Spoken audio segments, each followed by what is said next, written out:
Worship Wednesday. Hey, everybody. So we had a question come in. Somebody asked about building a volunteer praise team from scratch, specifically in a church plant setting. So starting from zero, advice, tips, encouragement about building a team when you're really starting from the ground up. And this is a great question. I love this scenario. As a worship leader, you don't get to be in this place very often where you really are starting from the very beginning. And I miss it. I miss that for all the work and all the stress. And it's a lot of hard work to plant and it's very stressful, but it's still, there's a lot of joy and a lot of freedom in being small. So here would be my advice. If you're building a volunteer praise team from the ground up in a church plant setting, go slow and stay small. Worship leaders are really bad about this, that we want to get bigger, louder, better. More is better. More technology, more musicians, more new songs, and we very often rush the process. And so for this worship leader who's asking this question, here's what I'd say. Go slow and stay small, but specifically, here's what I would do. I would commit to having just one person with me leading worship for the next 6 months. Don't throw drums up there. Don't get 6 singers. Don't try to have a full band the third week. Find someone who can lead with you on a consistent basis. And I'll even push a little further. I would say that this person needs to be doing something that will present you with a range of tones. So I would not recommend it being another singer. I would not recommend it being a bass player. I would not recommend it being a cello, even though cellos are awesome and every worship leader I know wants a cello player. But bass and singers and cellos or saxophones or flutes or whatever, they play single notes. They're playing single note lines. When you're in a small setting, you need instruments that will bring a range of tones. So a better choice might be another acoustic guitar, a keyboard, or percussion that they're going to fill up the sonic space more than a bass would, more than a harmony vocal would.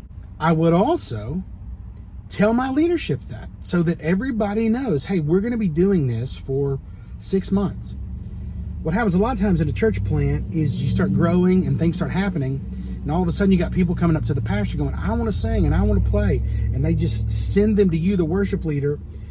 And you're like, well, yeah, okay, I guess you could play. Do you know how to play?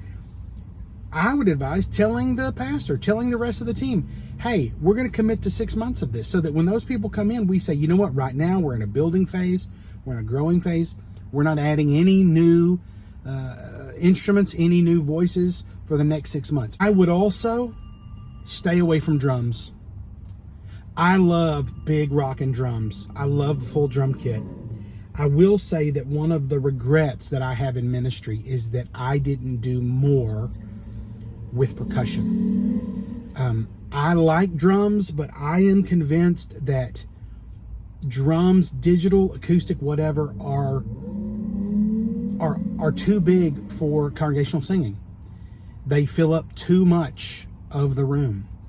I think congregational singing is at its best with percussion instruments that is not as loud, that's a little bit softer. They could still keep rhythm and still have nuance. So that's what I would do too.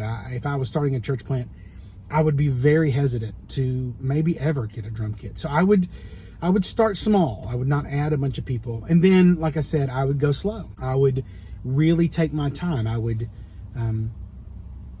really enjoy this simple way of leading worship. And if you're a worship leader who's come out of a situation with a whole bunch of instruments and a lot of rehearsals and chord charts, and this is a totally different way of leading, but it's also a very simple way of leading. And I would encourage you, if this is you, that you would really enjoy the freedom of leading this way, of not having to coordinate a rehearsal with 7 people, to have a situation where you and another person can get up there and just lead worship and be really free and relaxed.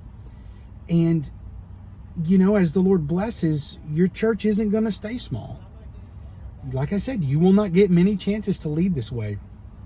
And so I think if you start small and you go slow and you take your time, I think it works on every level. It's good for your own heart, it's good for your own ego, but it's also so good for the congregational singing in your church. Just stay small, because it will be so good for you and your church in so many ways. So that's my thought. If you've got questions about worship leading, hit me up. The best way to do it is to actually message me. Sometimes if you comment on a video, or if you comment through the story option, that goes away after a while. I have trouble finding it. So I would love a message. If you've got a question about worship leading, send me a message on the app you're watching this on, or you can email me, toddwrightband@gmail.com.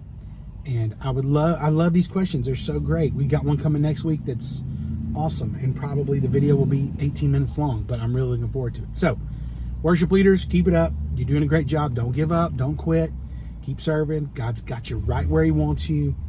I'm thankful for you. If no one's told you today, worship leader, you're doing a great thing, and you are serving God's people in such a powerful and important way. All right? We'll talk to y'all next week.